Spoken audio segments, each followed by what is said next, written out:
Hi, everyone, and welcome to the special simulcast of the Neil Haley Show and celebrity interviews live from the Grotto with Greg Hanna. Greg, what's going on, man? How are you? I'm doing fantastic, Neil. How are you today?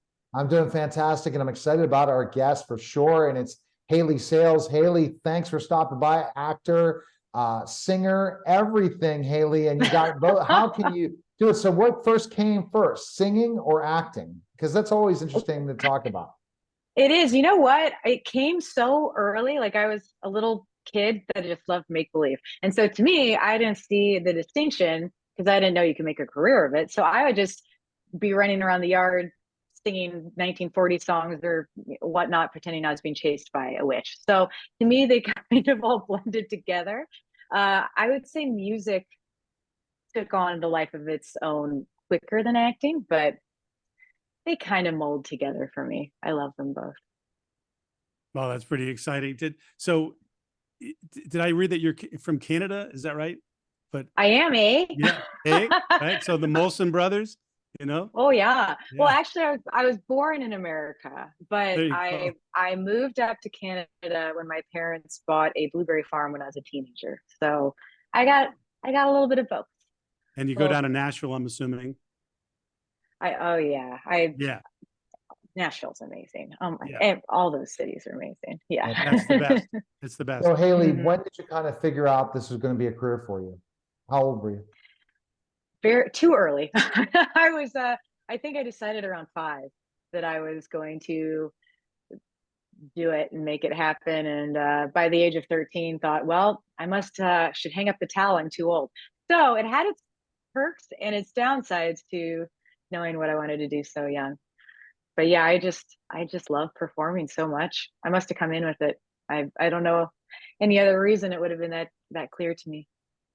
Oh, that's great. Do you prefer acting or doing music or both, or I love them both because they're very different. But I would have to say, if you're like you get one choice, it would be being on the stage. So that to me is music. I love doing films. I love all of that, but there's something about being on the stage and the buzz of just feeding off the audience, right? It's just it's amazing. That's home.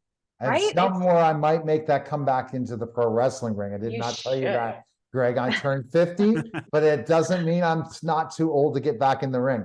So I'll be in the training. I'll be showing that on social media. So I'm a former professional wrestler, Hayley. So I wrestled for X amount of years. So I know the war of the crowd. It's addicting because when you have that crowd and you feel it, it gives a dopamine that's unimaginable. There's nothing else like it on earth. It is the sole reason I have not given up when things got hard. It's just like you just walk on stage and it's like, I can't. It doesn't matter if it's 20 people, it's 30 people, it's whatever. You're feeding off the audience, you're feeding off the crowd, and it's just it feels fantastic. And it's because you just and that's if you played sports too, you know that the crowd. I'm sure you're going in a home court advantage of basketball. I love the home court versus going on and being on an away court, but it's still that rush. You run out like in any type of thing, and there's an audience.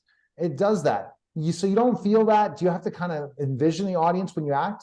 Hayley, what would you say? It's actually funny you asked that because I found with acting, I'm not performing. So it's a very different experience to me. Like to me, when I'm in front of a camera, I'm trying to just live it and not think there's any audience. So it's the complete opposite in some ways because you want the camera to see an intimate moment. Whereas on stage, you're like, here I am. And so actually, no, not on film, not so much. I do have a hard time with virtual concerts though, because I find that so hard with music because I feed off, like you were saying, the audience. So that's been something that's hard. But with acting, I kind of just view it differently. So I don't necessarily.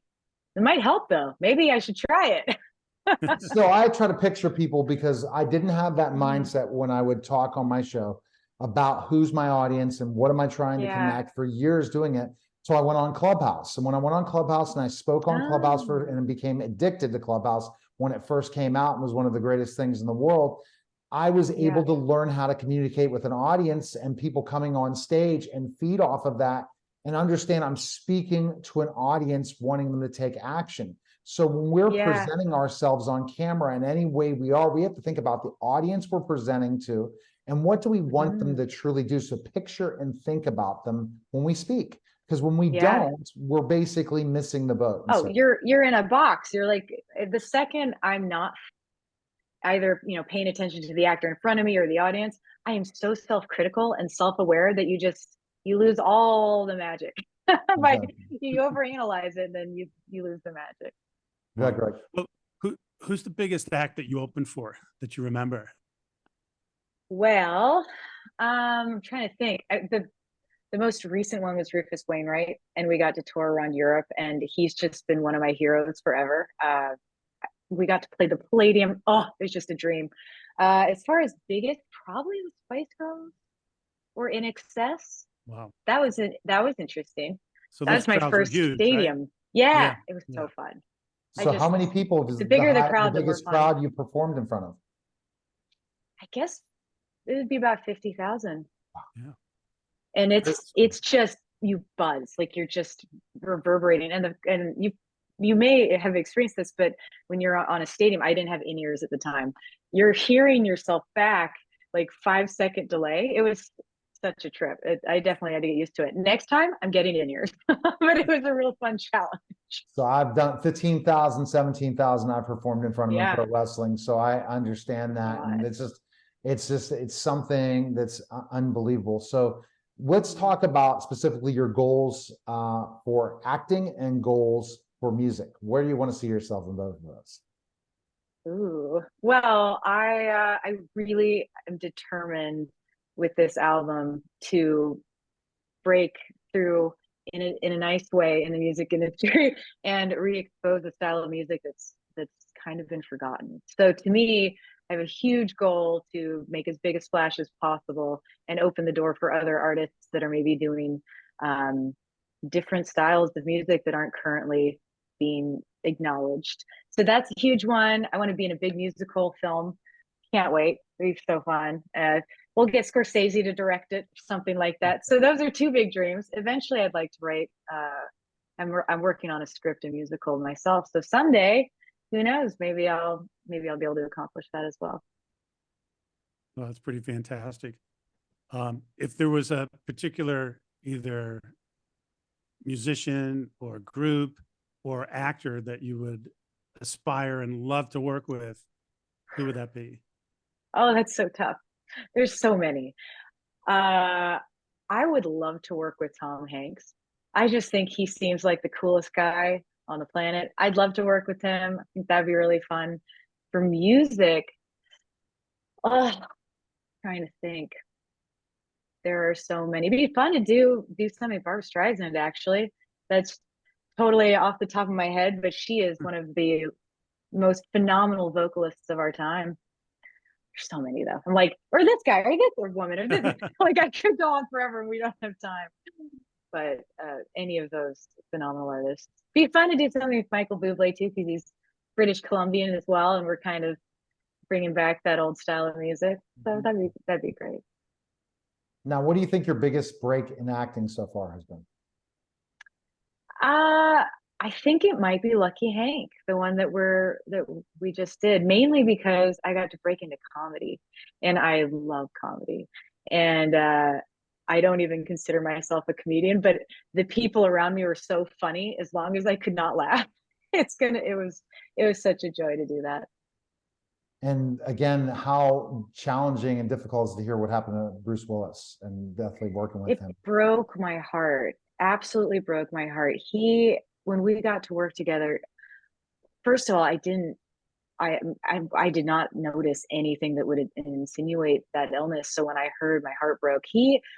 The first moment I saw him, I was, of course, it's Bruce Willis. Let's be honest. Like I have the total jitters and basically sweating bullets. And he sees me, he comes up to me, he's like, "I'm Bruce Willis. It's nice to meet you, Hayley." And I was like, "I know you're Bruce Willis. Oh my gosh, you're so nice." And he, between takes, we'd sit and talk, and he'd just kind of be present, and we'd stay in the moment together. He's one of those actors that just being able to have a conversation with them or a scene with them it's worth 10 years of acting lessons. Like he was brilliant, and he was so nice to me. It's just very, very heartbreaking to hear the news. Yeah, it's terrible. Do you have a favorite movie of Bruce Willis's? I love them all. I mean, Sappy, I mean, it might be the most predictable, but Die Hard, you just, that's so good. They're all incredible, but that Sixth Sense, oh, there's so many good ones. Yeah. And he's so incredible in all of them. And he is that, like, you know, how some actors, they don't change when the camera rolls. You're getting to see them. They're very intimate moments. He's great. Nothing but amazing things to say about him, except that I feel so bad for his situation. All right, latest projects going on with you, Hayley. Tell us what's going on. Yeah, well, we just finished the next album I'm going to be allowed to release. So excited. We literally just, I'm like, what date is it? A week ago got the last master back, and that's going to come out later this year. We just filmed the music video on Saturday for the first single. That's my priority this year, is finally, it's been 10 years since I've released music, and to finally start getting music back out there and hopefully see where that goes. All right. And Greg has his final question. Go ahead, Greg. Yeah. Yeah. So Hayley, what's the most important thing in life that you feel you've ever learned? Oh, that's a good one.